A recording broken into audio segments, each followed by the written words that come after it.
ایسی مخالف کی بیٹی آپ کے انتقام سے بچی ہے. آپ کے وزراء نے مجھ پر ذاتی اٹیکس کیے. میں بھی کسی کی بیٹی ہوں. کبھی قادر پٹیل، کبھی آغا رفیع اللہ، کبھی حمد اللہ، کبھی رانا ثناءاللہ، ان کو اٹھا کے میرے بارے میں غلیظ قسم کی گفتگو کی جاتی ہے. میں اتحادیوں سمیت سب کو یہ کہنا چاہتی ہوں کہ کوئی بھی اس قابل نہیں ہے کہ عمران خان کا ساتھ دے اور وہ حلقوں میں ووٹ مانگنے جا سکے. Time of Imran Khan, Pakistan is not transitioning towards democracy. Pakistan is transitioning away from democracy. تحریک عدم اعتماد یہ ایک ایسا رسک ہے جو لینا چاہیے. مجھے تحریک عدم اعتماد تو نظر نہیں آ رہی ہے، مجھے جیلیں نظر آ رہی ہیں جو ان سب کے لیے تیار ہے. تیل ہمارے ہاں پروڈیوس تو نہیں ہوتا، اس کے علاوہ کیا چارہ ہوگا کہ آپ پیٹرول کی قیمت جو ہے وہ بڑھائیں گے.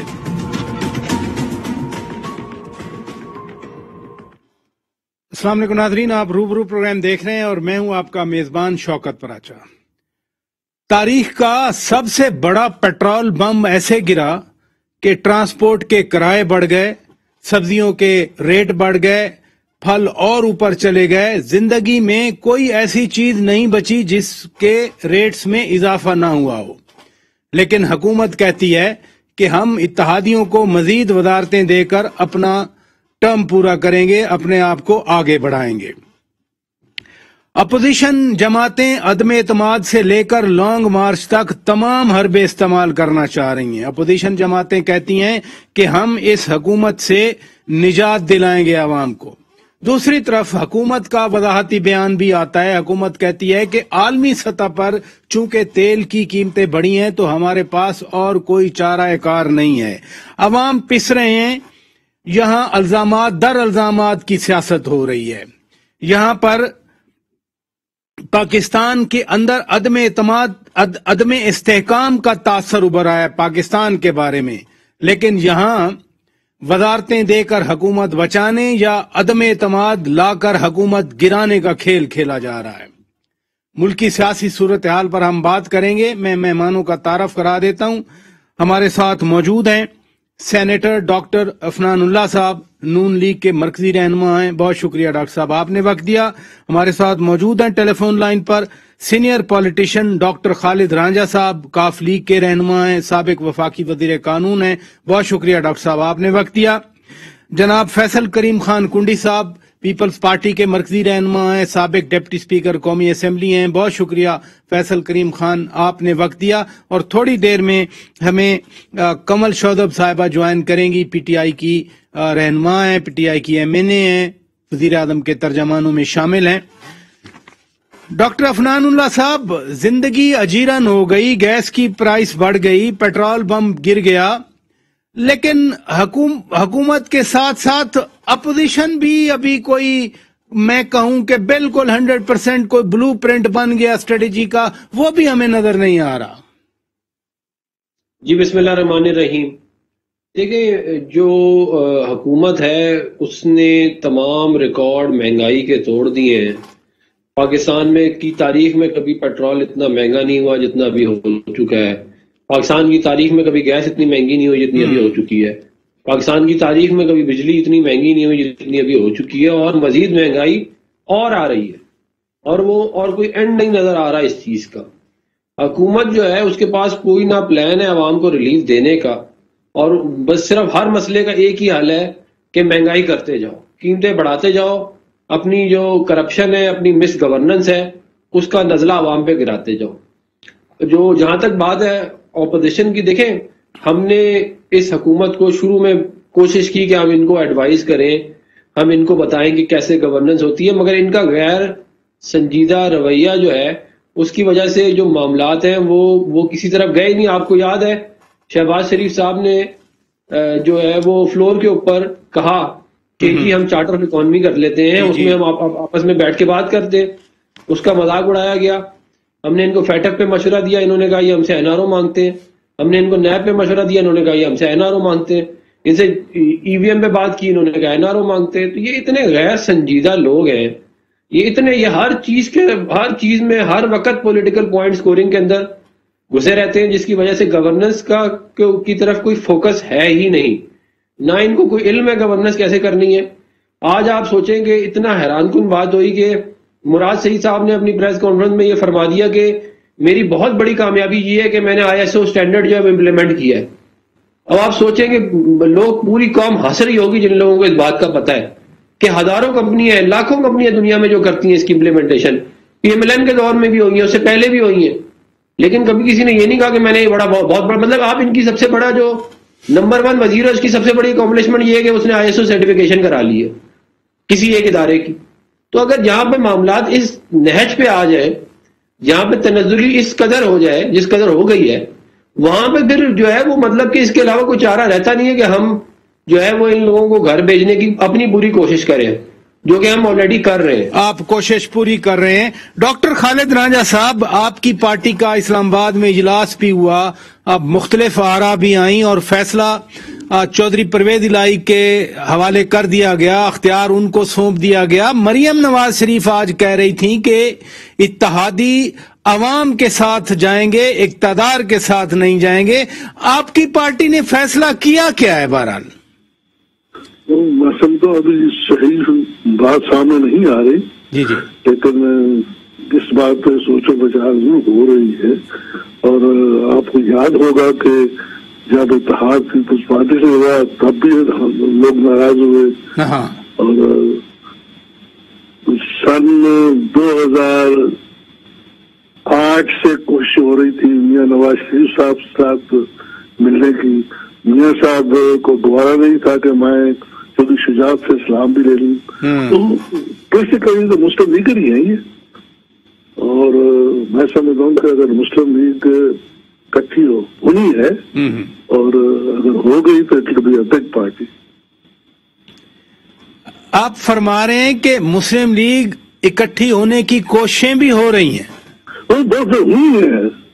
میں آج کے کانٹیکس کی بات کر رہا ہوں, ابھی کے. میں ایک جو آدمی, یہ ہمارے ہاں پولرائزیشن ایسی ہوئی ہے جی جی, کہ جو آدمی کاف میں ہے وہ کاف چھوڑ کے نون میں چلا جائے گا, پیپلز پارٹی نہیں جاتا. جو نون کا آدمی ہے وہ نون چھوڑ کے شاید کاف میں آ جائے گا, پیپلز پارٹی نہیں جاتا. پیپلز پارٹی کا دونوں طرف نہیں جاتا. تو میں سمجھتا ہوں یہ جو پولرائزیشن ہے وہ ایک ڈرائیونگ فورس ہے, اور it is down to the level of the street. یہ آپ نے بڑی زبردست بات کی ڈاکٹر صاحب کہ یہاں کاف لیگ بھی ہے, یہاں نون لیگ بھی ہے, یہاں عوامی مسلم لیگ بھی ہے, یہاں فنکشنل لیگ بھی ہے. تو آپ فرما رہے ہیں کہ ان سب کو اکٹھا کرنے کی آج کے کانٹیکسٹ میں بھی کوششیں ہو رہی ہیں. ہو رہی, بالکل ہو رہی ہے. اور میں سمجھتا ہوں کہ آپ کو یاد ہوگا کبھی ہم بڑے فخر سے کہتے تھے کہ ہم 2 پارٹی سسٹم میں آ گئے. جی جی, اور اس کے بڑی ڈھیگے مارتے تھے کہ 2 پارٹی سسٹم پاکستان نے بڑا کمال کر دی ہے. پھر جب نیم نون شین بننا شروع ہوا تو پھر وہ حالات خراب ہوئے. لیکن 2 پارٹی کی خواہش جو ہے یہ ہمیشہ رہی ہے. اور جب ہارس ٹریڈنگ کی بات آتی ہے تو اسپلٹ پارٹی جو ہے دے آر ذاتی مفاد کی خاطر وہ فیصلے بدلتے رہتے ہیں. اور پرابلم جو میں سمجھتا ہوں کہ ابھی ہم گراس روٹ پہ اس کو برا نہیں کہہ رہے, ہارس ٹریڈنگ کو ہم برا نہیں کہہ رہے. جب تک ان کو برا نہیں کہیں گے اس وقت تک ہارس ٹریڈنگ ہوتی رہے گی. درست فرمایا آپ نے, لیکن آپ بہت سینئر پولیٹیشین ہیں, میں بڑے بصد احترام آپ سے بات کر رہا ہوں. ابھی آج کے کانٹیکس میں آپ نے کنفرم کر دیا کہ بہت ساری جو مسلم لیگز ہیں ان کو اکٹھا کرنے کی کوشش کی جا رہی ہے. میاں نواز شریف ہاتھ ملانے کے خواہش مند نہیں تھے, لیکن اب میاں شہباز شریف چلے گئے, چودھری پرویز الہی صاحب سے بھی ملے, شجاعت حسین صاحب کی خیریت دریافت کی, اللہ تعالیٰ ان کو زندگی دے. تو یہ اس ڈیولپمنٹ کو کاف لیگ کے اندر سراہا گیا ہے کیا؟ میں سمجھتا ہوں جو مونس بھائی کا بیان تھا جی جی, اس کو بہت ہی سراہا گیا ہے, اور سب نے اس کی تعریف کی ہے کہ اتنا بیلنس بیان اور اچھا بیان دیا. اور کم سے کم وہ جو ہے نا سیاسی دھڑوں کے ٹوٹل ہونے کے بعد جو ہے اس کے خلاف تھے. لیکن مولانا فضل الرحمان جب چودھری شجاعت حسین سے ملنے گئے خیریت دریافت کی تو خبریں یہ بھی آئیں کہ چودھری پرویز الہی صاحب نے کہا کہ جی مولانا صاحب آپ فکر نہ کریں، وہ پرانی امانت کا بھی ذکر ہوا جب مولانا صاحب دھرنا لے کے آئے تھے. درست ہے. آئی تھنک اگر ہم ماضی میں چلے جائیں تو کوئی بات تو فیصلہ نہیں ہو پاتا. آج کے تناظر میں سمجھتا ہوں کہ جو نیشنل ایشوز ہیں اس پہ آپ کی وسعت میں کہوں گا کہ ہمارا نیشنل ایشو آج مہنگائی ہے اور اس مہنگائی کو ہمیں فوکس کرنا چاہیے. اور اصل بات جو ہے جو ہمارا گورننس ہے وہ نہیں ہے سیاستدان کے ہاتھ میں، وہ ہے ٹیکنوکریٹ کے ہاتھ میں. اور technocrat has always been a failure. 1936 سے لے کے آنورڈ جب یہ کانسیپٹ آیا سامنے ابھرا اور کہا جی لوگوں کو عام آدمی کو کیا پتا ہے، تو ٹیکنوکریٹ گورنمنٹ آئی. Technocrat is a failure and no support to any government. اور جو موجودہ حکومت ہے اس کی فیلنگ میں جو ٹیکنوکریٹ ہے اس کی اپنی اسٹیکس ہوتی کو نہیں ہے، اس کا حلقہ کو نہیں ہوتا، وہ کہیں اکاؤنٹیبل نہیں ہے، اس کو کوئی گریبان پکڑنے والا کوئی نہیں، اس کو یہ کوئی نہیں کہ اچھا اگلی باری آ گئی یہ کہنے والا کوئی نہیں اس کو. تو جب تک یہ فریز آپ اس کا خوف نہ ہو آپ کی حالات ٹھیک نہیں ہو سکتے. لیکن ڈاکٹر صاحب پھر بڑی زبردست آپ نے بات کی کہ مہنگائی کے فوکس کرنا چاہیے. پھر ساری اپوزیشن پارٹیز چاہے وہ پی ڈی ایم کے فولڈ میں ہیں یا علیحدہ ہیں، پیپلز پارٹی اے این پی، یہ تو سارے کہہ رہے ہیں نا کہ مہنگائی اتنی ہو گئی ہے اس حکومت کے بس کی بات نہیں، اتحادی اب ہمارے ساتھ آئیں. وہ تو بات ہوئی ذاتی مفاد کی. ہم نیشنل ایشو کی بات نہیں کر رہے، ہم بات کر رہے ہیں جی ہم عمران کو نکال دیں گے، ہم بات کریں نو کانفیڈنس کی. یہ بات پرپوزل دیں، اگر اس بات پہ مسئلہ حل ہوتا ہو تو I first want to go for it.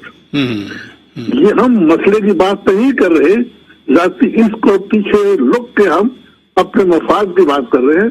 میں سمجھتا ہوں کہ اگر اتنے شانے لوگ ہیں سارے جہان کے اپنے مسائل اتنے اچھے حل کرتے ہیں، why can't be reflect on national issue اور جو آپ کے سامنے ہے. اور کوئی بھی بات کرتے آئی ایم ایف کی سارے سیاستدان کرتے رہے گی ہم نے کشکول توڑ دینا ہے. آج آپ کی پالیسیز جو ہے وہ ڈکٹیٹ ہوتی ہے بائی آئی ایم ایف. حتیٰ کہ آپ کا سیکٹری فائنانس وہ لگاتے ہیں، آپ کا منسٹر فائنانس وہ لگاتے ہیں، کس کو نہیں پتا اس بات کا.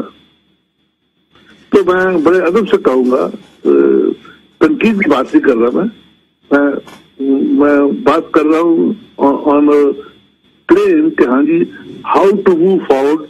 اور وہ یہ ہے کہ نیشنل ایشو میں سمجھتا ہوں عمران خان نے اپنی پرابلم پرائورٹائز نہیں کی. اس کی پرابلم ہیلتھ تھی، ایجوکیشن تھی، اور تیسری بات خوراک تھی. ان تینوں تک توجہ نہیں ہوئی. جتنا برا حال کسان کا ہے آپ سوچ سکتے، میں ایک چھوٹا ذمہ دار ہوں، مجھے اندازہ ہے کہ کسان کے ساتھ کیا ہو رہا ہے. اور اگر آج اور یہ جو مہنگائی آج میں نے پڑھ رہا تھا فوز قانون کی کتاب جمون، وہ لکھتے ہیں، وزیر اعظم تھے، ذمہ دار بھی تھے، وہ لکھتے ہیں کہ پیٹرول کی قیمت جو ہے اس کا کوئی تعلق گندم سے نہیں ہے. اور ذمہ دار میں فوز قانون کی بات کر رہا ہوں، وہ وزیر اعظم نہیں، وہ ایک ذمہ دار تھا. جو لوگ ذمہ دار نہیں ہیں انہوں نے تو یہ سوچ ہے ہی نہیں ہے کہ ہم نے خوراک کیسے بڑھانی ہے اور اس کا پیرامیٹر کیا ہے. جی ڈاکٹر صاحب ان کو یہ نہیں علم، ٹیوب ویل کے لیے ڈیزل آتا ہے، ٹریکٹر کے لیے فیول آتا ہے، بجلی جلتی ہے، پیسے لگتے ہیں. فیصل کریم خان کنڈی صاحب ہم مہنگائی کی بات کر رہے ہیں. حکومت کہتی ہے کہ پیٹرول اس لیے مہنگا کیا کہ عالمی منڈی میں قیمت بڑھی، اس میں کوئی شک نہیں ہے. آپ کی جب حکومت تھی، آپ ڈپٹی اسپیکر تھے، اس وقت تو عالمی منڈی میں کوئی $130-140 پر بیرل تھا. آپ لوگوں نے کیسے 106-105 تک پیٹرول رکھا جو آج 160 تک پہنچ گیا؟ بسم اللہ الرحمن الرحیم. دیکھیں شوکت بھائی، جب ہماری حکومت تھی اور ہم نے ان چیزوں کو کنٹرول کیا، حکومت نے اپنے اوپر بوجھ لے لیکن عوام کو سہولت دی، تو اس وقت یہی جو آج ہمارے حکمران ہیں یہی شور کرتے تھے نا کہ جی 40 روپے لیٹر ہونا چاہیے، اور یہ ٹیکس جو ہے یہ ہم پہ الزام لگاتے تھے کہ یہ اوپر والا ٹیکس جو ہے بلاول ہاؤس چلے جاتے ہیں. تو آج تو ہماری حکومت نہیں ہے، آج تو وہ ریٹ بھی نہیں ہے دنیا عالمی منڈی میں جو ہمارے دور میں تھے. تو آج بتائیں کہ یہ پیسے جو ہیں یہ بنی گالا جاتے ہیں یا لنڈن جاتے ہیں، کہاں جاتے ہیں ہمیں بتائیں. ہمیں تو نہیں پتا، پی ٹی آئی والوں کو زیادہ پتا ہے کہ کدھر جاتے تھے. آج جو ہے میں سمجھتا ہوں کہ زمیندار، آج سفید پوش بندہ، آج مطلب ہے کہ اب تو چھوڑ دیں جو نیچے طبقے کے لوگ ہیں، آج مطلب ہے کہ ان کی زندگی اجیرن ہو چکی ہے. یہ جو پیٹرول بم کا کہنے والے لوگ ہوتے تھے آج ایٹم بم گرا رہے ہیں، اور پھر لوگوں کا مذاق اڑانے کے لیے، لوگوں کے جذبات سے کھیلنے کے لیے کہتے ہیں کہ کپتان صاحب کو 15 روپے کی سمری آئی تھی تو انہوں نے عوام کی سہولت کے لیے 12 روپے کر دی ہے یا 10 روپے کر دی ہے. تو یہ ان کی منطق ہے. اور پھر ان کے وزراء صاحبان کی جو آپ منطق سنیں، جی کم گاڑیاں، کم پیٹرول استعمال کریں. کیا آپ نے پروٹوکول میں گاڑیاں کم کر دی ہیں؟ کیا آپ اپنے جو ہے آپ نے جو یہ 6 اور 10 اور 12 گاڑیاں ساتھ گھما دیں کہ آپ نے ان کو 1-2 پہ لے ہیں؟ یہ تو کہتے تھے ہم پروٹوکول نہیں لیں گے. تو وہ جو پروٹوکول میں گھومتے ہیں اور ان کے پاس جو ہیلی کاپٹر ہے 55 روپے ہیلی کاپٹر کا خرچہ آتا تھا، یہ بھی ہم نے سنا تھا. تو مطلب ہے کہ دیکھیں یہ ہمارے اوپر، میں سمجھتا ہوں کہ اللہ تعالیٰ کی ناراضگی ہے کہ اس قسم کے حکمران ہمارے اوپر جو ہے نازل ہوئے. لوگوں کو چاہیے کہ ہم کوئی استغفار کے نفل پڑھیں کہ اللہ تعالیٰ کی ناراضگی ہم سے جو ہے وہ دور ہو جائے، ہم سے ختم ہو جائے ناراضگی، تاکہ ہم جو ہے کوئی مطلب ہے کہ خوشحال زندگی گزار سکیں. یہ ملک کو اس طرف لے کے جا رہے ہیں. یہ ایک سوچ، میں تو سمجھتا ہوں کہ میں تو کبھی کبھی سوچتا ہوں کہ یہ ہم پہ جو ہے ایک سوچے سمجھے منصوبے کے تحت ان کو نازل کیا ہمارے اوپر، ان کو مسلط کیا گیا ہمارے اوپر کہ پاکستان کو اس قسم کا خدا نخواستہ تباہ برباد کر کے چلے جائیں تاکہ دوبارہ ٹھیک نہ. خدا نہ کرے ایسا ہو. گنڈی صاحب ادھر رکیے گا، مجھے بریک لینا ہے. ناظرین میں بریک لے، مجھے بتائیں نا، آپ مجھے بتائیں کہ آپ کا جو منتھلی خرچہ ہے، آپ کو تنخواہ ملتی ہے، کیا آپ 8-10 سال پیچھے چلے جائیں اس وقت اور آج کی تنخواہ میں آپ کا گزارا کیسے ہوتا ہے؟ آپ کے سامنے کیمرہ مین، یہی تو آواز ہے پورے پاکستان کی. فیصل کریم خان کنڈی صاحب، یہی پورے پاکستان کی آواز ہے. اور میں اسی لیے مہنگائی پہ بات کر رہا ہوں اس وقت آپ کے سامنے بھی دیگر مہمانوں کے ساتھ. مجھے بریک لینا ہے ناظرین، بریک کے بعد جب واپس آئیں گے ہم یہی ابھرتی ہوئی سیاسی صورتحال کے تناظر میں بات کریں گے. اسٹے ود اس.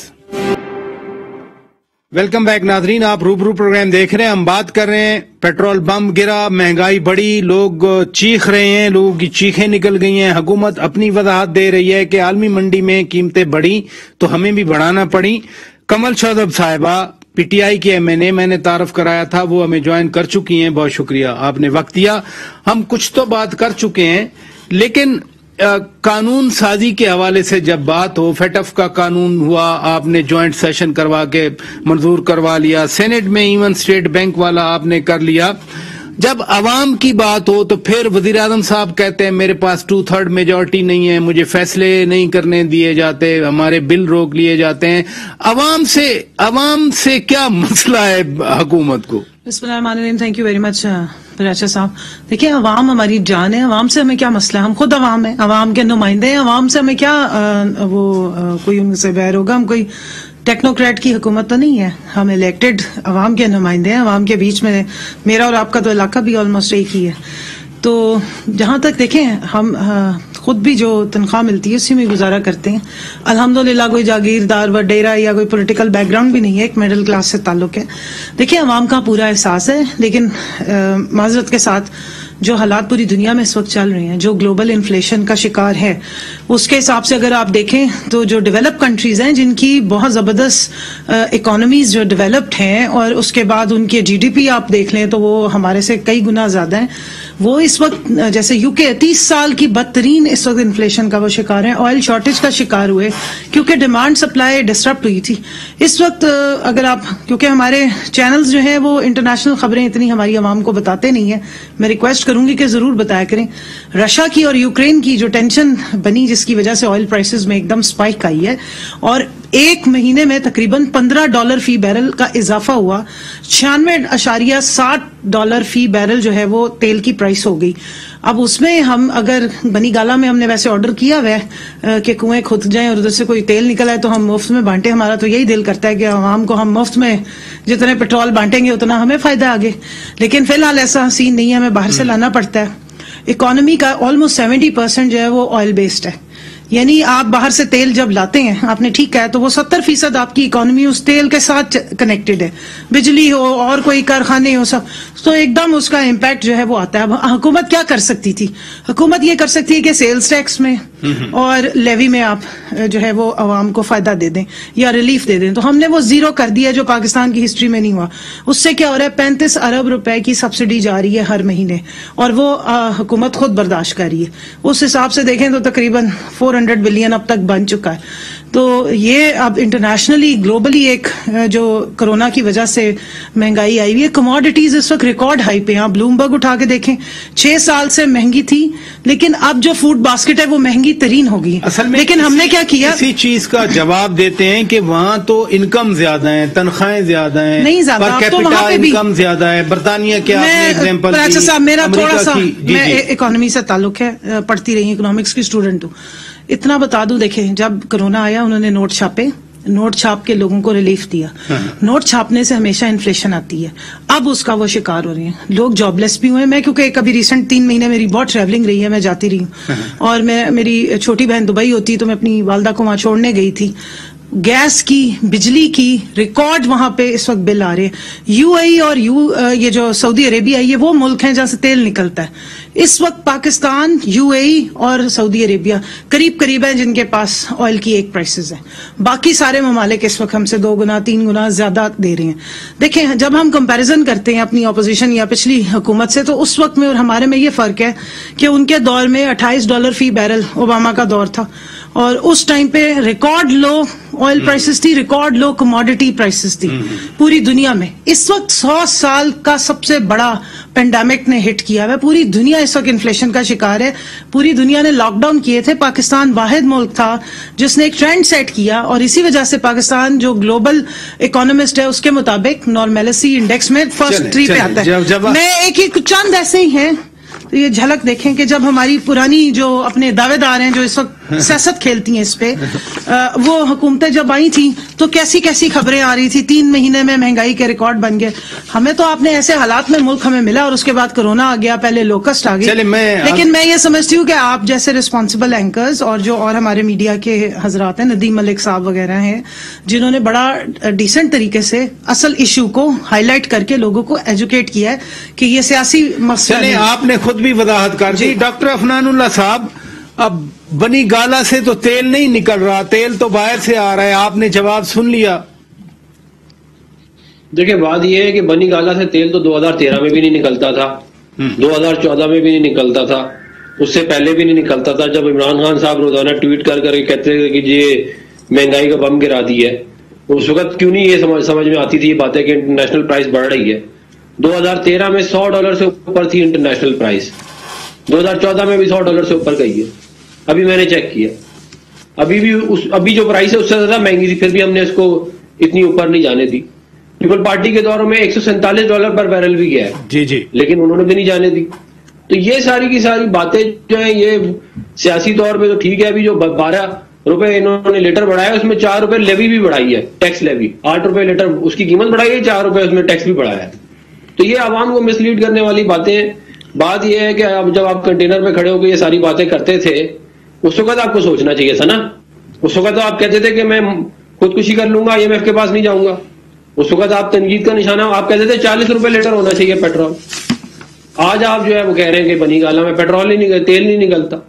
تو اب اس کا کیا ہے, کل وہ پھر آپ اپوزیشن میں جا کے لیکن بات کو ابھی آگے بڑھاتے ہیں. وزیر اعظم صاحب تو کہتے ہیں نا کہ میرے لیے مسائل ہیں, مجھے 2/3 میجورٹی ملے تو میں چیزوں کو زیادہ بہتر ہینڈل کر سکتا ہوں.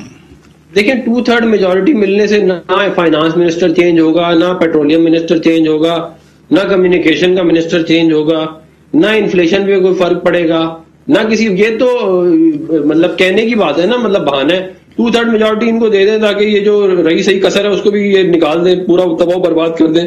آپ دیکھیں کہ دنیا میں پچھلے یہ ابھی آئل پرائس کی بات ہو رہی تھی، پچھلے سال نیگیٹو گئی ہیں آئل پرائسز، مائنس گئی ہیں، جو دنیا کی تاریخ میں کبھی نہیں ہوا، بالکل زیرو ہو گئی تھی یہ کہتے ہیں آئل پرائس، اس وقت بھی انہوں نے کوئی ریلیف نہیں دیا. تو یہ باتیں ساری کی ساری دیکھیں، اصل میں انفارچونیٹلی مسئلہ اس وقت یہ ہے کہ پاکستان کو مس گورن کیا گیا ہے. پاکستان کے اندر کرپشن، میں نہیں کہہ رہا، ٹرانسپیرنسی انٹرنیشنل کہہ رہا ہے کہ ریکارڈ کرپشن بڑھ گئی ہے پچھلے 3 سال میں. مطلب 23 ملکوں سے زیادہ کرپشن اس میں انڈیکس میں ہم آگے چلے گئے 23 ملکوں سے. یعنی گورننس کے مسائل جیسے ڈاکٹر خالد رانجھا صاحب فرما رہے تھے. ڈاکٹر صاحب آپ کی طرف آؤں، وزیر اعظم صاحب اپوزیشن سے ہاتھ نہیں ملاتے پارلیمنٹ میں، کہتے ہیں یہ کرپٹ ہے، 2/3 میجارٹی ہو قانون سازی رک جاتی ہے. 2/3 میجارٹی سے یہ گورننس کے مسائل حل ہو سکتے ہیں؟ میں سمجھا ہوں یہ پہلو صحیح ضرور ہے عوام سے، لیکن یہ بتا دیں کون سا کام ہے جو 2/3 میجارٹی سے رکا ہوا ہے. آپ کو چاہیے آئین ترمیم کرنے کے لیے 2/3 چاہیے آپ کو آئین ترمیم کرنے کے لیے. عام حالات میں عام قانون بنانے میں سمپل میجارٹی چاہیے ہوتی ہے. تو کون سا آئینی رکاوٹ ہے راستے میں جیسے 2/3 میجارٹی کی خواہش کرتے ہم؟ اصل بات یہ ہے گورننس ہمیں نہیں آتی اور رسپانسبلٹی بھی ہمیں آتی، کیونکہ ہمارا خیال ہے کہ ووٹ تو لوگوں نے ہمیں دے رہے ہیں، باقی تو کوئی بندہ ہمارے خلاف ہے ہی نہیں ہے. تو جب تک لوگوں نے یہ کہنا نہ شروع کیا کہ آئندہ ہم آپ کو ووٹ نہیں دیں گے، گورنمنٹ کی سوچ درست نہیں ہوگی. تو یہ اتحادی تو نہیں کہہ رہے پھر، اگر سوچ درست کرنی ہے تو میں گزارش یہ کہ بات تو درست کرنی چاہیے نا. جب بات تو ترقی دھڑا اور چیز ہے، دھڑا تو اور چیز ہے نا. لیکن اپنے ایمان سے بات، اپنے زمین کے مطابق بات کرنی چاہیے. اصل بات یہ ہے ہاں سارو والی نہیں آیا حکومت کرندہ، نہیں کر سکے.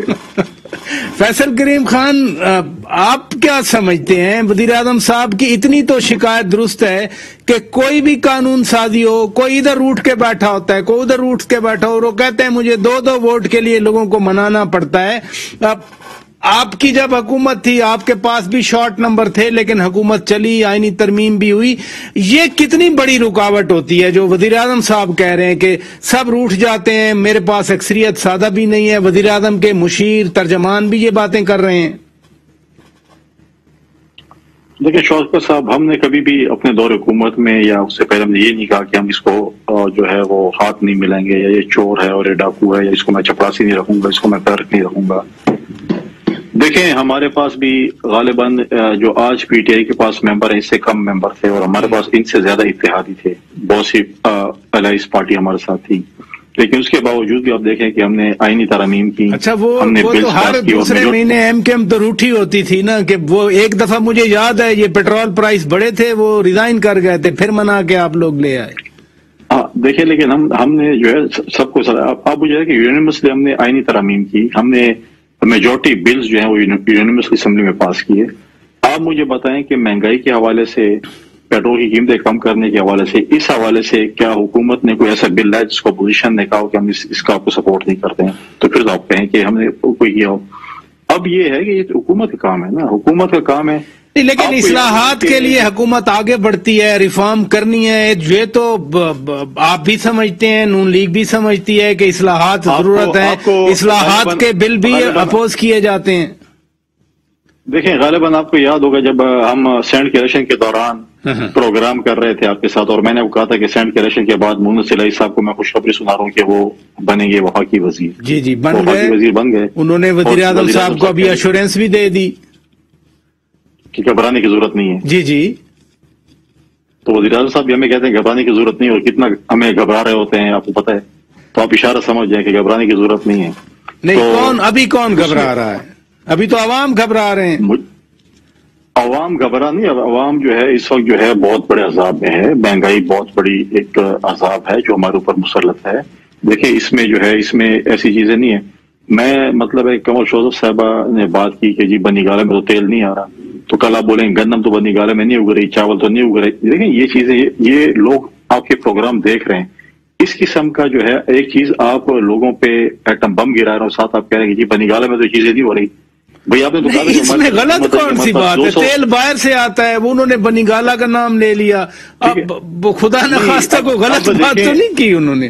نہیں، مطلب یہ ہے کہ ہمارے دور میں بھی تو تیل مہنگا تھا، ہمارے دور میں تو آپ دیکھیں معیشت کیا تھی. ہم نے تو سیلاب بھی فیس کیا، ہم نے آئی ڈی پیز فیس کیا. آپ مجھے بتائیں کہ سوات کے آئی ڈی پیز دنیا کی تاریخ کے سب سے زیادہ جو ہے وہ نقل مکانی ہوئی. ہم نے واپس جو ہے اپنے گھروں میں آباد کیا. ہم نے جو ہے پاکستان کے اندر سوات میں آپریشن کیا، ہم نے فلڈ فیس کیا. اس کے باوجود بھی ہم نے لوگوں کو وطن کاٹ دیے، ہم نے بے نظیر کاٹ دیے، ہم نے لوگوں کو سہولیات دی. ہم جب آئے 2008 میں ہم گندم امپورٹ کر رہے تھے، ہم نے 2009 میں گندم ایکسپورٹ کرنا شروع کیا. ہمارے پی ٹی آئی کے دوست ہمیں ہمیشہ کہتے ہیں کہ ہماری گندم کی بمپر کراپ ہوئی، پھر بعد میں پتہ چلتا ہے کہ گندم باہر سے آ رہی ہے. تو مطلب یہ چیزیں جو ہمارے دور میں تو ایسی چیزیں تھی. دیکھیں آپ کا اس وقت جو ہے آپ کی ریڑھ کی ہڈی جو ہے وہ آپ کی زراعت ہے. آپ نے زمینداروں کو، آپ نے کسانوں کو تباہ و برباد کر دیا. آج وہ ڈی اے پی کھاد کی بوری جو کہ 2500 تھی. خان صاحب ادھر تو ہمیں بتایا جاتا ہے کہ 1100 ارب روپے کا کسانوں کو فائدہ ہوا ہے ہماری پالیسیز کی وجہ سے. میں بریک لے لیتا ہوں، بریک لیتا ہوں. بریک کے بعد میں اپنی گفتگو. آپ بھی جی زمینداروں کے علاقے ہے، آپ نے اپنے زمینداروں سے پوچھا ہوگا نا کہ ہماری کیا صورتحال ہے. آپ کو زمینداروں نے، اپنے علاقے زمینداروں نے بتایا. چلو میں تو خیر غلط بول رہا ہوں گا، آپ کو اپنے علاقے زمینداروں نے اپنے حالات بتائے ہوں گے. آپ جب گاؤں جاتے ہوں گے یا آپ ان سے رابطہ کرتے ہوں گے. میں نے تو گاؤں جا کر کھاد کے لیے لمبی لائنیں انہوں نے بھی دیکھی ہوں گی کمل شودب صاحبہ نے، کہ کھاد کے لیے لوگ کتنے مارے پھرتے رہے. بہرحال اب مجھے بریک لینی ہے ناظرین. بریک کے بعد جب واپس آئیں گے میں ضرور بات کرنا چاہتا ہوں تحریک عدم اعتماد کے حوالے سے. آج مریم نواز شریف صاحبہ نے بھی باتیں کی. انہوں نے کہا کہ رسک لینے کی ضرورت ہے، رسک لینا چاہیے. بریک کے بعد بات کریں گے.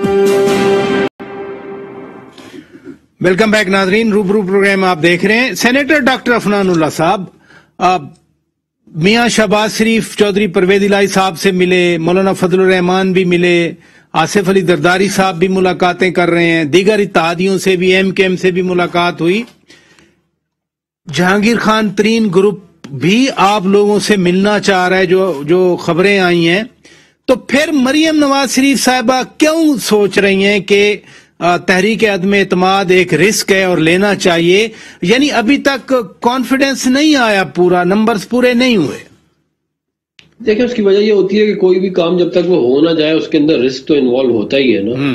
100% سرٹینٹی تو نہیں ہوتی سکسیس کی یا فیلئر کی بھی نہیں ہوتی 100%. مطلب ڈپینڈ کرتا ہے سچویشن میں. مگر ہمارا یہ خیال ہے، میرا یہ خیال ہے بالخصوص کہ غالب امکان ہے کہ ہم اس میں کامیاب ہو سکتے ہیں، لیکن اس کے اوپر گراؤنڈ ورک مزید اور کرنے کی ضرورت ہے جو کہ ابھی جاری ہے. اس لیے ہم وہ ملاقاتیں جن کا آپ نے ذکر کیا ہم نے کیا ہے اور وہ آگے بھی جاری رہیں گی.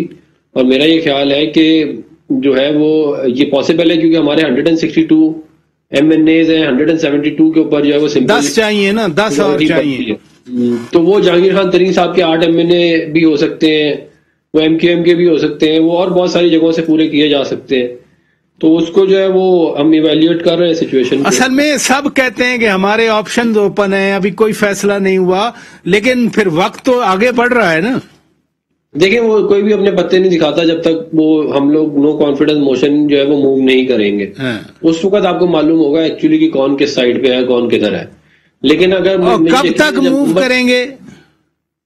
دیکھیں یہ آنے والے چند ہفتوں میں انشاءاللہ ہو جائے گی. میرا خیال ہے 4 ہفتے، ہو سکتا ہے اس سے بھی پہلے ہو جائے. چلیں، آپ نے کہا 1 مہینے کے اندر موو ہوگی. کاف لیگ نے اپنی حکمت عملی طے کی، ان کا یہاں اجلاس ہوا، ایم کے ایم بھی باتیں کر رہی ہے. لیکن کیا یہی آپ کی حکمت عملی ہے کہ اتحادیوں کو مزید وزارتیں دے دیں جیسے آپ کے وزراء کہہ رہے ہیں؟ دیکھیں پراچا صاحب انہوں نے باتیں کی ہیں، بڑے بڑے دعوے کی ہیں، اپنے دور کی بڑی سنہری یادیں بتا رہے تھے. کنڈی صاحب بتا رہے تھے کہ ہمارے دور میں پتہ نہیں کیا کیا ہوا، عدم اعتماد کے ساتھ ہی لنک کرتے تھے. ابھی یہ الیکشن ہوا ہے اور کنڈی صاحب پہ بھی نو کانفیڈنس ان کی اپنے حلقے کی عوام نے کیا ہے. اور وہ جو دوسرے ہیں عفنان اللہ صاحب کی پارٹی کے ٹوٹل 73 ووٹ پڑے ہیں ماشاءاللہ. میں انہیں مبارکباد پیش کرتی ہوں. مکمل نو کانفیڈنس ان کو ان کے حلقوں سے ملنے کی. اور جو ان کے روئے رواں ہیں پی ڈی ایم کے جن کا نام ہے مولانا فضل الرحمان, ان کو تو ان کے گھر میں بٹھا کے ہرایا ہے, لیکن اور بنوں کی سیٹ بھی بڑی. اب ایک منٹ سنیں, وہ زیادہ سیٹیں لے گئے نا, یہ بھی تو ایک وہ اب دوسرا مرحلہ تھا نا, اب آ رہا ہے, دیکھ لیتے ہیں. ابھی تو فی الحال جو ہے وہ جو نو کانفیڈنس عوام کا کہہ رہے ہیں, تو عوام نے تو ان پہ نو کانفیڈنس شو کر دیا ہے.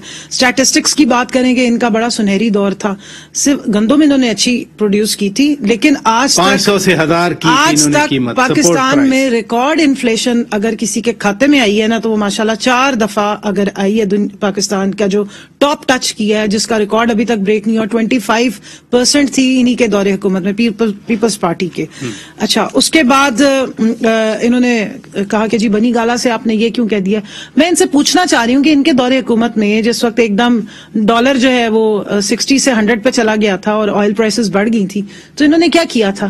کیا انہوں نے سندھ سے آئل نکالنا شروع کیا تھا؟ باہر سے ہی لے کر آتے تھے نا. یہ میرے پاس ان کا گروتھ چارٹ پڑا ہوا ہے, یہ مائنس میں سارا ٹائم گروتھ رہی ہے. آخری سال جا کے کوئی 0.1 سے پھر 0.3 پہ گئی تھی, جس کو دوسری ٹیم نے جب پکڑا تھا تو انہوں نے بھی آخری سال میں جا کے 5.3 جو ہے وہ 5.8 تو کہتے ہیں, لیکن اصل میں 5.4 سے اوپر کبھی بھی نہیں گئی. ہم نے اپنے حکومت کے تیسرے سال 5.37, اور یہ اکنالجڈ ہے, ورلڈ بینک اس کو اکنالج کر رہا ہے, نمبر فجنگ نہیں کی اسحاق ڈار والی. اس گروتھ کے ساتھ آپ کی ایکسپورٹس بھی بڑھی ہیں, اس گروتھ کے ساتھ آپ کی باقی سارے انڈیکیٹرز پازیٹیو آ رہے ہیں. اس طرح کی خبریں نہیں آ رہی, یہ پڑھ لیں. یہ بلومبرگ کہتا تھا 2016 میں کہ پاکستان کی ٹیکسٹائل بند ہو گئی اور 500,000 لوگ جو ہیں وہ ہو گئے ہیں بے روزگار. یہ صرف یہ ٹریبیون 2016 ایکسپریس ٹریبیون بھی لکھتا ہے, بلومبرگ بھی لکھتا ہے, اور بہت سارے اور میرے پاس یہ قطرے پڑے ہوئے ہیں, میں آپ کو بھیج دوں گی, چیک کر لیجیے گا. اس وقت کیا وہ کہہ رہے ہیں, بلومبرگ بھی کہہ رہا ہے 121% زیادہ آپ اس وقت جو ہے وہ پروفٹ کما رہے ہیں صرف ٹیکسٹائل سیکٹر سے. 980 ارب روپیہ آپ کی جو ہے وہ companies listed S S C P کی ٹرکل ڈاؤن کیوں نہیں ہو رہا؟ یہ سارا ٹرکل ڈاؤن, اب انہوں نے زراعت کی بات کی. میں ایک میرا ذمہ دارہ بیک گراؤنڈ ہے, میرے والد صاحب جو ہیں وہ فوج کے بعد انہوں نے ذمہ دار بیک گراؤنڈ کے تھے, تو ذمہ داری کی. میں ابھی پرسوں رات کو بھاولپور سے واپس آئی ہوں, آپ سے میری اس ٹائم پہ فون پہ بھی بات ہوئی ہے. ذمہ دار کے پاس گیا ہے, اس وقت آپ جائیں, جا کے دیکھیں گندم لگی ہوئی ہے اور بمپر کراپ ہوتی ہے, لیکن آپ کی آبادی بڑی ہے. 2007 کے بعد سے اگر کوئی چیز سب سے زیادہ بڑی ہے تو آپ کی آبادی بڑی ہے, تو آپ کی ڈیمانڈ اس وقت زیادہ بڑھ گئی ہے. بٹ آپ کے بعد سے آپ کی فوڈ سیکیورٹی کے جو ایشوز ہیں وہ حل ہوں گے. ایگریکلچر میں آپ نے نہیں ان پٹ دی تھی, 0 پہ, اور اسٹیٹسٹکس کے ساتھ بتا رہی ہوں کہ 0 پہ آپ نے اس میں انویسٹ کیا, اس لیے ٹماٹر اور آلو آپ کو وہ انڈیا کے چھوٹے سے پنجاب سے لانے پڑتے تھے. 27 فروری کا جب واقعہ ہوا تھا تو اس کے بعد سے جب ہم نے ان کے ساتھ ہر طرح کی ٹریڈ بند کر دی تو پھر آپ کی چیزیں اوپر آئیں. پلسز, ایک منٹ شوکت صاحب, 89% پلس آپ امپورٹ کرتے ہیں, باہر سے لاتے ہیں. ایگریکلچر میں آپ نے انویسٹ نہیں کیا, انڈسٹری آپ نے بند کر دی. دونوں انڈسٹریلسٹ فیملیز ہیں, 9000% ان کی انڈسٹری گرو کی. اچھا, آپ وزارتیں دینے کا فیصلہ ہوا, سیمنٹ کی وہ بوریاں جو ہیں وہ اتفاق فاؤنڈری اور وہاں سے نکل کے جو ہے وقت جا رہا ہے. میں تو دیکھیں, وہ میرے لیول کے ڈیسیژن نہیں ہے, وزیر اعظم کے لیول کے ڈیسیژن. وہ تو اناؤنس کر دیا, آپ کے وزراء نے اناؤنس کیا نا, کہ اس سے تحریک عدم اعتماد رک جائے گی. تحریک عدم اعتماد کا میں ان کو دعوت دیتی ہوں, میں نے پہلے 2 دن پہلے بھی دی ہے, میں اب پھر دے رہی ہوں. بتا دیجیے گا جس دن بھی لانی ہوگی, کھانا میری طرف سے ہوگا. آج تک ایک بل تو یہ روک نہیں سکے. سینٹ میں بیٹھتے ہیں سینیٹر صاحب, آج بھی یہ لوگ واک آؤٹ کر کے گئے ہیں. 29 ان کے بندے تھے, 32 ہمارے بندے تھے. یہ کون سی عدم اعتماد؟ وہ آر ہوگا یا پار ہوگا, استعفوں کا 4 ہوگا. 8 دسمبر کو آپ دیکھ لینا, 14 کو یہ ہو جائے گا, 30 کو تو حکومت بس گرنے ہی والی ہے. وہ مناظر آپ بھول گئے ہیں. اس کے بعد میاں وہ جو مولانا صاحب جو ہیں بھاولپور کی گلیوں میں لے کے مریم بی بی کو پھیر رہے تھے, اور دوسری طرف بنو اور مانسیرا میں وہ الگ لے کے پیپلز پارٹی کو پھیر رہے تھے. ان کے بیانات بھی بدل جاتے ہیں. NA 133 میں آمنے سامنے فائرنگ کی انہوں نے, وہ آپ نے ویڈیوز بھی دیکھی ہوں گی. جعلی ووٹ, پیسہ دے رہے ہیں, فلانا. یہ بدلنے والی پارٹیز نہیں. آپ کہتے ہیں کچھ نہیں, یہ صرف جو جن کا نظریہ ہو نا مکا, وہ پارٹیز عدم اعتماد میں تو دعوت دے رہی ہوں کہ میں کھانا کھلاؤں. چلے ادھر رکیے, میں ہوسٹ کروں گی, میں ان کو کھانا بے شک مینیو مجھے بتا دیجیے گا آپ کی جو فیوریٹ چیزیں ہوں, کنڈی صاحب بندے پورے کر لینا. اور یہ نہ ہو کہ ترین صاحب کو آپ بلاتے اپنے وہ جو 25 وہاں جانے کو تیار ہیں وہ ان سے بھی جاتے پھریں. چلے ادھر رکیے گا جی. فیصل کریم خان کنڈی صاحب, آصف علی زرداری صاحب آئے تھے لاہور, وہ ملے سب سے, یہی مدعا تھا, کاف لیگ سے بھی ملے, وہ میاں شہباز شریف سے بھی ملے. آج پی ٹی آئی کے دیگر لوگ بھی چیلنج کر رہے تھے, سینیٹر فیصل جاوید خان بھی آ کر چیلنج کر رہے تھے کہ ابھی لیں عدم اعتماد, حکومت اپنے اتحادیوں کو مزید وزارتیں دے کر خوش کر لے گی. آپ کو کیا ملا پھر؟ دیکھیں, پہلے تو میں کمل چودھری کی بات کی کروں گا. انہوں نے سوال ڈی خان سے کیا, مجھے اپنے ڈی خان کے عوام کا میں بہت مشکور ہوں. ہم الیکشن جیت گئے, ہار کے بھی جیت گئے. جس طریقے سے یہ جیتے ہیں ان کو بھی پتہ ہے, اور ان کے وہ جو جن کے اوپر قتل کی ایف آئی آر اپنے پچھلی دفعہ کسی نے بات درمیان نہیں بولو, پچھلی دفعہ ایسی کوئی بات نہیں. جی خان صاحب, جب ہار جائے تو مانا کریں کہ ہاریں نہیں, ذرا وہ بات کر لیں. جی میری بات سن لینا آپ کے درمیان. جی فیصل خان, ان کے جو وفاقی وزیر ہے جن کے اوپر ایک قتل کی ایف آئی آر ہے, اپنے ہی صوبائی وزیر کی قتل کی ایف آئی آر ہے جس کا آج تک فیصلہ نہ ہو سکا, اگر وہ جیت گیا جس طریقے سے جیتا ہے, میں تو اس کو مبارکباد دی اس کے بھائی کو کہ آپ جس طریقے سے جیتے ہیں, جو وسائل آپ نے استعمال کیے ہیں, جس طریقے سے کیے ہیں, ٹھیک ہے. لیکن جو آج یہ بات کر رہے ہیں, دیکھیں یہ تو کہہ رہے ہیں بلیک میل نہیں ہوں گے. چودھری کے متعلق یہ کیا کہتے تھے, یہ ایم کے ایم کے متعلق کیا کہتے ہیں, میں تو سمجھتا ہوں کہ وہ سرخرو ہوئے ہیں. چودھری صاحبان سرخرو ہوئے ہیں, ایم کے ایم والے سرخرو ہوئے ہیں. آج جو یہ اور وزارتیں دے رہے ہیں, یہ جتنے وزارتیں دینا چاہیں دے دیں, لیکن انشاءاللہ تعالی اللہ کے فضل و کرم سے عدم اعتماد کامیاب ہونے جا رہی ہے. مانی خیز لانگ مارچ ہے. جس طرح گیلانی کا میں نے آپ کو کہا تھا کہ وہ سینٹر بنے تھے, آپ دیکھتے رہیں گے. ہمیں آپ کے کھانے کی ضرورت نہیں ہے, اللہ آپ کو اور زیادہ دے اس کا. آپ کی بڑی مہربانی, آپ کی بڑی مہربانی کھانے کی دعوت کا. ہم انشاءاللہ جب ہمارا جیالہ وزیر اعظم بنے گا اس کی خوشی میں پھر آپ ہمارا کھانا کریں, پھر آپ کو کھانا چاہیں گے. چلے ڈاکٹر خالد رانجھا صاحب, میں آپ کی طرف آتا ہوں. دیکھیں مووز ہو رہی ہیں ہر طرف سے, اور ظاہر ہے پالیٹکس ہے, اور یہ آئین کے مطابق ہی ہے. عدم اعتماد لانا آئین کا حصہ ہے. وزارتیں دے رہی ہے حکومت, یہ حکومت کا اچھا سٹیپ ہے, آپ ویلکم کرتے ہیں, آپ کیا سوچتے ہیں؟ میں سمجھتا ہوں کہ جیسے بات شروع ہوئی تھی, اگر وہیں پہ رکھیں جو ہماری سوچ ہے وہ چلی گئی میوزیکل چیئرز پہ. ہم 24 گھنٹے میں 6 گھنٹے سے لے کے 12 گھنٹے تک صرف یہی سوچ رہے ہیں کہ ہم نے عدم اعتماد کیسے لانا ہے, کس کو کہاں سے توڑنا. خدارا قوم کی بات کریں, ان کی مہنگائی کی بات کریں. اصل بات تو گورننس کی ہے. اگر گورننس نہیں آتی ہے تو پھر ایک پگڑا لیا کرو اسے. تو گورننس کی بات کریں, اور جس سے آپ مسائل کو حل کریں. آپ بات بڑی ذمہ داری کی, چھوڑے کھاد کو. قانون ایگزسٹ کرتا ہے کہ راجباغ کے اوپر 60% لوگ رہتے ہیں, ذمہ دار رہتا ہے. جی اور قانون کیا ہے کہ آپ وہاں پہ کسی کو گھنٹہ بھی ایکسٹرا پانی نہیں دیں گے. آپ نے وہاں پہ جو میں ایم پی اے تھا, آپ ایم ایل اے تھے, کوئی چیئرمین تھا, کوئی ایسا, ہر بندے نے جعلی قسم کا نظام دکھا کے اپنا ایکسٹرا پانی لیا ہوا ہے. غریب کسان بیچارہ کیا کرے گا؟ اور کیا ہم نے کیا ہے اس کو ریکٹیفائی کرنے کے لیے؟ لا تو ایگزسٹ کرتا ہے, اصل بات امپلیمنٹیشن آف لا ہے. کون سا راجباغ ٹھیک کیا ہے حکومت نے؟ کوئی ایک بتا دے کہ فرانس سے ہم نے, جنہوں نے ناجائز پانی لے رکھا ہے, ہم نے پانی واپس لیا ہے. امپلیمنٹیشن کی بات کریں, قانون تو ایگزسٹ کرتا ہے, اصل بات عملداری کی ہے, اصل بات کرپشن کی ہے. یہ دونوں ایشوز ہیں, یہ آپ کے آرے ہیں. تعلیم ہے تو کتنے لوگ جو ہیں بچوں کو داخل کرا سکتے ہیں. پنجاب میں مجھے پتا ہے کہ 35,000 اسکول ہیں. کس اسکول میں آپ نے نیا نلکا لگایا ہے؟ کس اسکول کی آپ نے 4 دیواری بنائی ہے؟ حالی تو واڑ لگ گئی ہے, اور بچے جو ہے وہ 4 پہ 10 نیچے بیٹھے ہوئے ہیں. جو آپ جو بھی آپ نے تعین کیا ہے اپنی سمت وہ تو بتائیں. یہ بڑے بڑے سوالات ہیں ڈاکٹر خالد راجہ صاحب، یہ بڑے بڑے سوالات ہیں اور یہی ناظرین اس ملک کے مسائل ہیں۔ بہرحال بہت شکریہ ڈاکٹر خالد راجہ صاحب، فیصل کریم خان کنڈی صاحب، سینیٹر ڈاکٹر عفنان اللہ صاحب، کمل شوذب صاحبہ، بہت شکریہ آپ تشریف لے آئیں۔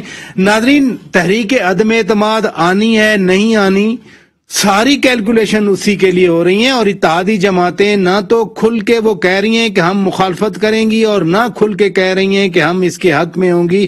سب نے کہا، کاف لیگ نے کہا، فیصلے کا اختیار چودھری پرویز الہی کو دے دیا ہے، ایم کے ایم کہہ رہی ہے کہ ہمارے سارے آپشن اوپن ہیں، بلوچستان عوامی پارٹی نے باقاعدہ سینٹ سے پچھلے ہفتے واک آؤٹ کیا تھا۔ اب حکومت کتنی وزارتیں دیتی ہے، کیا وہ ان وزارتوں پہ راضی ہو جائیں گے یا پھر کوئی نئی ڈیمانڈز آ جائیں گی؟ جو بھی ہو، لیکن کم از کم جن کے پاس 4 سیٹیں ہیں یا 5 سیٹیں ہیں یا 6 سیٹیں ہیں، وہ 150 سیٹوں والے سے اوپر ہو چکے ہیں۔ اپنے میزبان شوکت پراچا کو اجازت دیجیے، خدا حافظ۔